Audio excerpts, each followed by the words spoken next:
जब हम होते तब तू नाही, अब तू ही मैं नाही। जगत गुरु पातशाह जी का यह पावन शब्द सतगुरु रविदास महाराज जी ने उचारण किया। झालां बाई गायन करदी होई संगतां नूं प्रसादा वरता रही है। उस समय गुरु गोरखनाथ जी अपनी मंडली समेत राणी झालां दे लंगर दे विच आन पहुँचते हैं, आके अलख जगाउंदे हैं। झालां बाई तो भिक्षा दी मंग करते हैं। तद झालां बाई अपने दासी नूं आखदी के जाओ जोगी जी आए हैं, उन्हां नूं भिक्षा दे के आओ। जदों गोली भिक्षा लेके गई, उस समय गोरखनाथ जी ने भिक्षा लैण तो इनकार कर दिता। जदों इनकार कर दिता ते कहा कि असी गोलियां दे हथों भिक्षा नहीं लेंदे, सानू राणी आप आके भिक्षा देवे तद असी भिक्षा ग्रहण करांगे। उस समय गोली ने जाके सारा वरतांत झालां बाई नूं दस्या। झालां बाई आप भोजन दे थाल लैके गुरु गोरखनाथ जी दे पास आई। जदों झालां बाई गुरु गोरखनाथ जी नूं भिक्षा दे रहे तां गोरखनाथ जी ने ऐसी करामात दिखाई कि झालां बाई चिप्पी दे विच अनाज पाउंदे जांदे हन, पर वो सब चिप्पी विच समाई जांदा है, नज़र नहीं आ रहा। जदों झालां बाई ने ये करामात देखी, उस समय झालां बाई समझ गई कि ये कोई सिद्ध पुरुष हन जेड़े के करामात दिखा रहे हैं। गुरु प्यारिओ, उसे समय झालां बाई ने जगत गुरु रविदास पातशाह जी का ध्यान धरिया और ध्यान धरदे ही अपने पात्र विचों अनाज दोबारा उस चिप्पी विच पाया तां गोरखनाथ जी दी चिप्पी पूरी भरन तो उपरंत उस दे विचों अनाज बाहर डुलन लग पिया। गोरखनाथ जी हैरान हो गए, पुछदे है कि तेरे पास ये सिद्धि कित्थों आई? तां झालां जी आखदे ये ते जगत गुरु रविदास पातशाह जी दी किरपा है, मैं ते सिद्धियां नूं नहीं जानदी। ये सतगुरु पातशाह जी दी किरपा सदका ही उहदे नाम दी बरकत है जो कि असीं इस लंगर विच वरता रहे हां। तद गोरखनाथ जी पुछदे कि ऐ झालां बाई तेरे गुरु कौन हन? तद झालां बाई दसदी है कि मेरे गुरु जगत गुरु रविदास पातशाह बनारस कांची विच अवतार धारण किया होया है। मैं उस जगत गुरु पातशाह जी दी सेवक हाँ। तां सतगुरु पातशाह जी दे विषय विच जदों गोरखनाथ जी ने सुनिया तां मन दे विच तमन्ना होई कि मैं भी उन्हां महापुरुषां दे दर्शन करां। झालां बाई दे कोलों गोरखनाथ जी पता पुछ के सतगुरु रविदास महाराज जी नूं मिलन दे वास्ते तुर पए। और गुरु प्यारिओ, रास्ते विच आउंदे मन च विचार आई कि एक गृहस्थी सन्यासी तो किस तरह उच्चा हो सकता है, क्योंकि गृहस्थी और सन्यासी दो अलग अलग मार्ग हैं। क्यों ना उस अवतार नूं परखिया जाए कि उस दे विच परमात्मा दी किरपा भी है जां जग ठगण दे वास्ते व्यवहार बनाया होया है।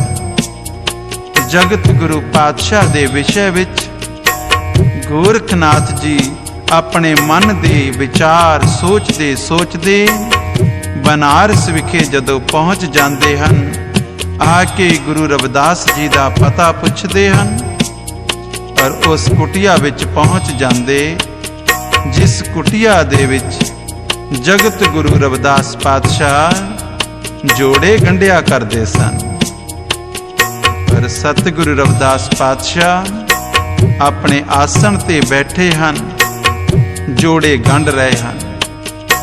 पर आके गोरखनाथ जी ने अपना एक जोड़ा सतगुरु रविदास जी नूं दिता, कहंदे कि किरपा करके ये जोड़ा गंढ दिओ।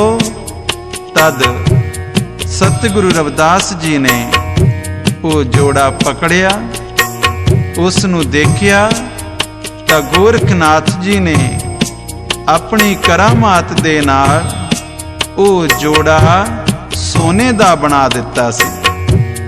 सतगुरु रविदास पातशाह जी देखते हैं कि ये कोई सिद्ध महापुरुष हैं जो साडी प्रीख्या ले रहे हैं, क्योंकि सतगुरु रविदास पातशाह घट घट के अंतर की जानत, भले बुरे की पीर पछानत। वो ते सब घटां दे जानन हारे सन, वो ते हर एक दे मन की व्यवस्था जानते सन।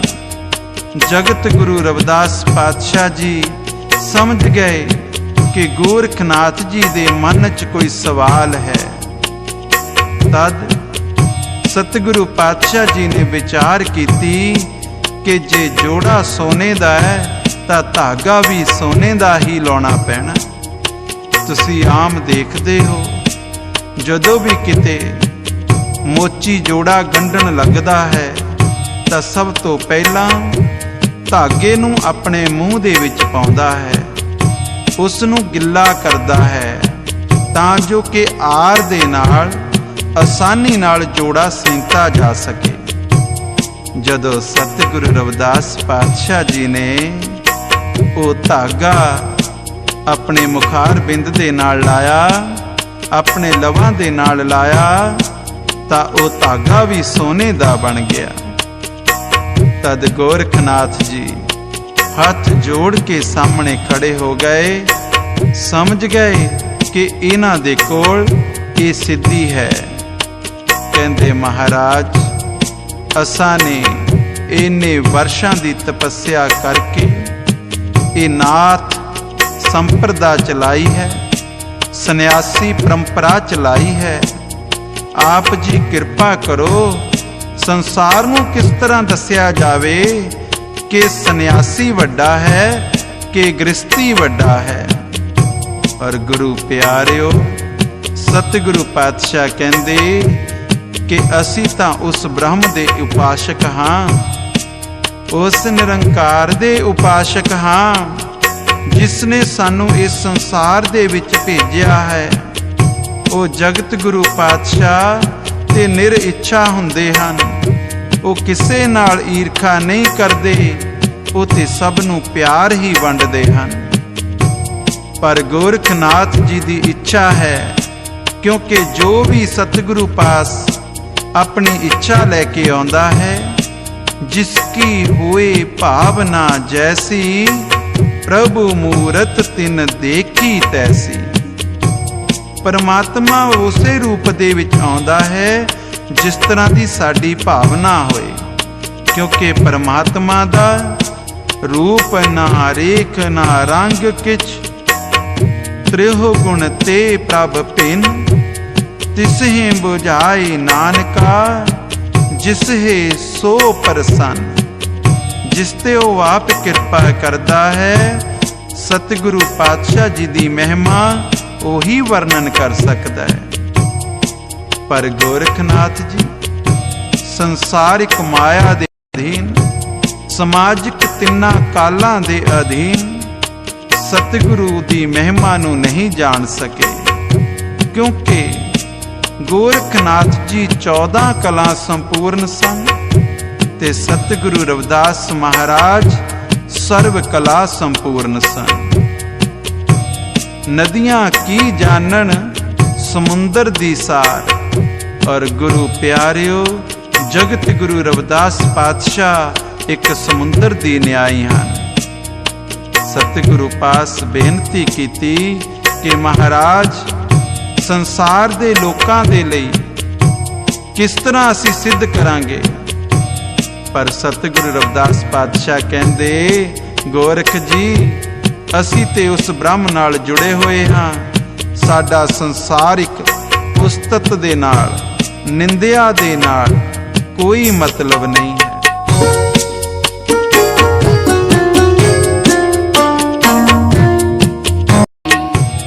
जदों गोरखनाथ जी ने सोचिया, कहंदे महाराज तुसी ये सिद्धियां लैके इस कुटिया विच बैठे हो, किरपा करो थोड़े बहुत हीरे मोती साडे कोलों लै लो। ते अपनी चिप्पी जगत गुरु रविदास पातशाह जी दे अगे कर दिती। जदों अगे कर दिती तां सतगुरु पातशाह उस चिप्पी दे विच देखदे हन ते ओहदे विच केवल हीरे मोती नजर आ रहे। तां सतगुरु पातशाह कहंदे, गोरख जी इस संसारिक दौलत तां साडी दौरी विच बहुत है, जरा इधर ते निगाह मारो।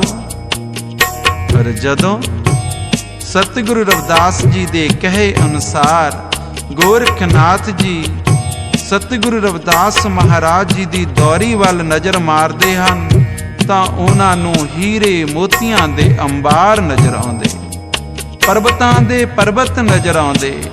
तां सतगुरु पातशाह जी दी महिमा नूं गोरखनाथ जी जान ना सके, क्योंकि अपनियां रिद्धियां सिद्धियां दे अहंकार दे विच गोरखनाथ जी ओ महिमा नूं भुल चुके। सतगुरु पातशाह कहंदे कि हर जू अहंकार ना भावई, वेद कूक सुनावे। कहंदे महाराज ये सिद्धि तुहाडे कोल भी है, पर मैं चाहुंदा कि संसार नूं साडे विचों श्रेष्ठता पता लगे कि कौन श्रेष्ठ है, गृहस्थी श्रेष्ठ है जां सन्यासी श्रेष्ठ है। और उस समय सतगुरु रविदास पातशाह कहंदे कि गोरख जी ये तुहाडी इच्छा है, साडी इच्छा नहीं है।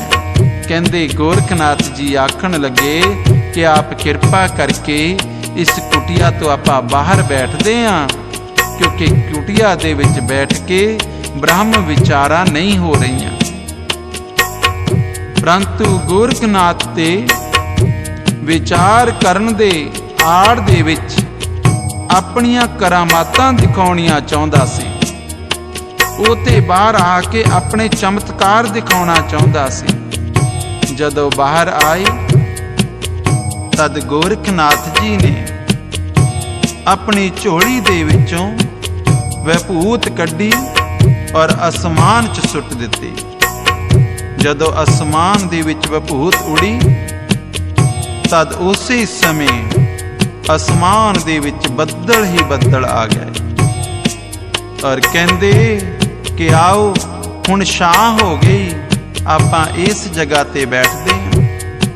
तद सतगुरु रविदास पातशाह कहंदे कि ऐ गोरख जी, जिंदगी दे विच तीन चीज़ां दा कदे भी विश्वास नहीं करना। मेघ की छाया भाव कि बदलां दी छां दे उत्ते कदे यकीन नहीं करना। हवा आएगी तो ये उड़ जाएंगे और फिर तुसी धुप विच बैठोगे, दोबारा फिर धुप हो जाएगी और तुहानू धुप विच बैठना पवेगा। दूसरा, कक्खां दी अग इंसान दा कदे भी पाला दूर नहीं कर सकती।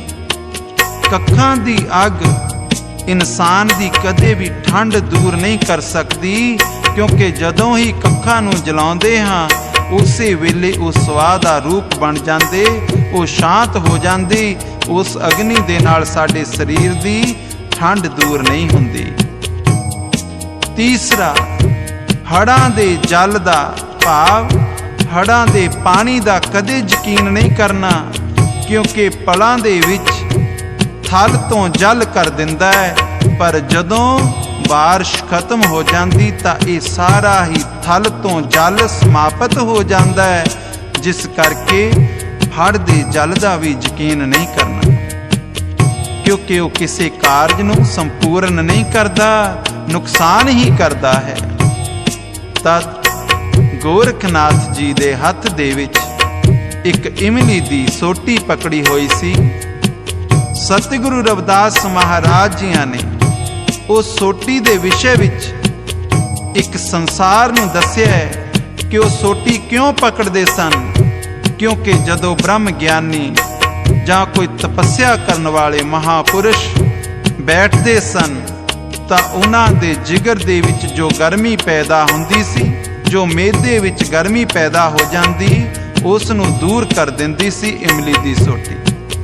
ਤੁਸੀਂ ਆਮ ਦੇਖਦੇ ਹੋ ਕਿ ਜਦੋਂ ਵੀ ਕੋਈ ਬ੍ਰਹਮ ਦਾ ਉਪਾਸ਼ਕ ਜਾਂ ਕੋਈ ਜੋਗੀ ਸਾਡੇ ਘਰਾਂ ਦੇ ਵਿੱਚ ਅਲਖ ਜਗਾਉਂਦਾ ਹੈ, ਉਹਦੇ ਹੱਥ ਵਿੱਚ ਇਮਲੀ ਦੀ ਸੋਟੀ ਜਾਂ ਬੇਰੀ ਦੇ ਦਰਖਤ ਦੀ ਸੋਟੀ ਹੁੰਦੀ ਹੈ। ਉਸ ਦਾ ਕਾਰਨ ਇਹੀ ਹੈ ਕਿਉਂਕਿ ਉਸ ਦੇ ਨਾਲ ਸਾਡੇ ਸਰੀਰ ਦੀ ਜਿੰਨੀ ਵੀ ਨਕਾਰਾਤਮਕ ਊਰਜਾ ਹੈ ਉਹ ਸੋਟੀ ਦੇ ਨਾਲ ਖਤਮ ਹੋ ਜਾਂਦੀ। ਇਸੇ ਕਰਕੇ ਇਹ ਜੋਗੀ ਮਹਾਰਿਸ਼ੀ ਆਪਣੇ ਹੱਥ ਦੇ ਵਿੱਚ ਇਮਲੀ ਦੀ ਸੋਟੀ ਜਾਂ ਬੇਰੀ ਦੇ ਦਰਖਤ ਦੀ ਸੋਟੀ ਰੱਖਦੇ ਸਨ। ਤਦ ਸਤਿਗੁਰੂ ਰਵਿਦਾਸ ਜੀ ਨੇ ਉਹ ਸੋਟੀ ਗੋਰਖਨਾਥ ਜੀ ਤੋਂ ਪਕੜੀ ਔਰ ਪਰਮਾਤਮਾ ਦਾ ਨਾਮ ਲੈ ਕੇ ਕਾਂਚੀ ਸ਼ਹਿਰ ਦੇ ਵਿੱਚ ਗੱਡ ਦਿੱਤੀ। ਔਰ ਗੁਰੂ ਪਿਆਰਿਓ, ਜਗਤ ਗੁਰੂ ਰਵਿਦਾਸ ਪਾਤਸ਼ਾਹ ਜੀ ਦੇ ਹੱਥਾਂ ਦੀ ਲਗਾਈ ਹੋਈ ਉਹ ਸੋਟੀ ਅੱਜ ਵੀ ਦਰਖਤ ਦਾ ਰੂਪ ਧਾਰਨ ਕਰਕੇ ਸਭ ਸੰਗਤਾਂ ਦੇ ਦੁੱਖ ਹਰ ਰਹੀ ਹੈ, ਜੋ ਕਿ ਅੱਜ ਪੂਰਾ ਇਮਲੀ ਦਾ ਦਰਖਤ ਬਣ ਚੁੱਕਾ ਹੈ। ਸਭ ਸੰਗਤਾਂ ਆਪਾਂ ਜਦੋਂ ਕਾਂਚੀ ਵਿਖੇ ਜਾਂਦੇ ਹਾਂ ਤਾਂ ਉਸ ਦਰਖਤ ਦੇ ਦਰਸ਼ਨ ਕਰਦੇ ਹਾਂ। ਗੁਰੂ ਪਿਆਰਿਓ, ਇਹ ਸਤਿਗੁਰੂ ਰਵਿਦਾਸ ਮਹਾਰਾਜ ਜੀ ਦੀ ਕਿਰਪਾ ਹੈ ਕਿ ਉਹਨਾਂ ਦੇ ਹੱਥਾਂ ਦਾ ਲੱਗਿਆ ਹੋਇਆ ਇਹ ਇਮਲੀ ਦਾ ਦਰਖਤ ਅੱਜ ਵੀ ਸੁਭਾਈਮਾਨ ਹੈ। ਐ ਗੋਰਖ, ਇਸ ਜਗ੍ਹਾ ਤੇ ਬੈਠੋ, ਇੱਥੇ ਬੈਠ ਕੇ ਪ੍ਰਮਾਤਮਾ ਦੇ ਨਾਮ ਦੀ ਚਰਚਾ ਕਰਦੇ ਹਾਂ, ਵਿਚਾਰ ਗੋਸ਼ਟੀ ਕਰਦੇ ਹਾਂ। ਤਦ ਗੋਰਖਨਾਥ ਜੀ ਨੇ ਸੋਚਿਆ ਕਿ ਇੱਥੇ ਤਾਂ ਮੇਰੀ ਹਾਰ ਹੋ ਗਈ। ਕਹਿੰਦੇ ਪਾਤਸ਼ਾਹ, ਇੱਕ ਕਰਾਮਾਤ ਹੋਰ ਹੈ। ਆਪਾਂ ਲੁਕਣ ਮੀਚੀ ਖੇਡਦੇ ਹਾਂ, ਜੇ ਮੈਂ ਤੁਹਾਨੂੰ ਲੱਭ ਲਿਆ ਤਾਂ ਤੁਸੀਂ ਹਾਰ ਗਏ। ਸੰਸਾਰ ਦੇ ਵਿੱਚ ਸੰਨਿਆਸੀਆਂ ਦੀ ਪੂਜਾ ਹੋਵੇਗੀ, ਅਗਰ ਤੁਸੀਂ ਜਿੱਤ ਗਏ ਤਾਂ ਸੰਸਾਰ ਦੇ ਵਿੱਚ ਗ੍ਰਸਤੀਆਂ ਦੀ ਪੂਜਾ ਹੋਵੇਗੀ। ਤਾਂ ਸਤਿਗੁਰੂ ਰਵਿਦਾਸ ਪਾਤਸ਼ਾਹ ਕਹਿੰਦੇ ਕਿ ਗੋਰਖ ਜੀ, ਉਸਤਤ ਨਿੰਦਿਆ ਜੋ ਦੋਨਾਂ ਤੋਂ ਰਹਿਤ ਰਹੇ, ਉਹੀ ਪਰਮਾਤਮਾ ਦਾ ਪਿਆਰਾ ਹੁੰਦਾ ਹੈ। ਜੋ ਕੋਈ ਇਨਸਾਨ ਉਸਤਤੀ ਜਾਂ ਨਿੰਦਿਆ ਵਿੱਚ ਫਸ ਜਾਂਦਾ ਹੈ, ਪਰਮਾਤਮਾ ਨੂੰ ਉਹ ਇਨਸਾਨ ਨਹੀਂ ਪਾਉਂਦਾ। ਪਰ ਗੋਰਖਨਾਥ ਜੀ ਨਹੀਂ ਸਮਝ ਰਹੇ। ਕਹਿੰਦੇ ਕਿ ਮੈਂ ਛਿਪਦਾ ਹਾਂ, ਆਪ ਕਿਰਪਾ ਕਰੋ, ਮੈਨੂੰ ਟੋਲਿਓ, ਤੁਸੀਂ ਮੇਰੀ ਤਲਾਸ਼ ਕਰਿਓ। ਤਦ ਗੋਰਖਨਾਥ ਜੀ ਨੂੰ ਸਤਿਗੁਰੂ ਰਵਿਦਾਸ ਪਾਤਸ਼ਾਹ ਕਹਿਣ ਲੱਗੇ ਕਿ ਜਿਸ ਤਰ੍ਹਾਂ ਤੁਹਾਡੀ ਇੱਛਾ। ਤਦ ਗੁਰੂ ਪਿਆਰਿਓ, ਗੋਰਖਨਾਥ ਜੀ ਸਮਾਧੀ ਲਗਾਉਂਦੇ ਅਲੋਪ ਹੋ ਜਾਂਦੇ ਹਨ। ਔਰ ਜਦੋਂ ਅਲੋਪ ਹੋ ਗਏ ਤਾਂ ਸਤਿਗੁਰੂ ਰਵਿਦਾਸ ਜੀ ਆਖਦੇ, ਆਵਾਜ਼ ਲਗਾਉਂਦੇ ਕਿ ਐ ਗੋਰਖ ਜੀ, ਜਿਸ ਜਗ੍ਹਾ ਤੇ ਤੁਸੀਂ ਬੈਠੇ ਹੋ ਉਹ ਜਗ੍ਹਾ ਸੰਨਿਆਸੀਆਂ ਦੇ ਬੈਠਣ ਦੇ ਲਈ ठीक नहीं है। क्यों? क्योंकि जे तुसी किसे भैन दे अख दे विच बैठदे तां तुहानूं भरा दे रूप च सत्कार मिलदा। जे किसे मां दी अख दे विच बैठदे तां तुहानूं पुत्तर दे रूप च सत्कार मिलदा। जे किसे पत्नी दी अख च बैठदे तां पति दे रूप च सत्कार मिलदा। पर तुसी वेश्वा दी अख दे विच सुरमा बन के बैठ गए, इस करके तुहानूं सत्कार नहीं मिलेगा। किरपा करके तुसी बाहर आ जाओ। जदों गोरखनाथ जी ने देखिया कि पातशाह ने तां मैनूं झटपट ही लभ लिया, जल्दी ही लभ लिया, तां आके शर्मिंदे हो के सतगुरु रविदास पातशाह जी दे अगे प्रगट हो गए। और जदों प्रगट हो गए तां सतगुरु रविदास जी नूं आखण लगे, कहंदे महाराज हुण तुसीं छुपो, असीं तुहानूं लभदे हां।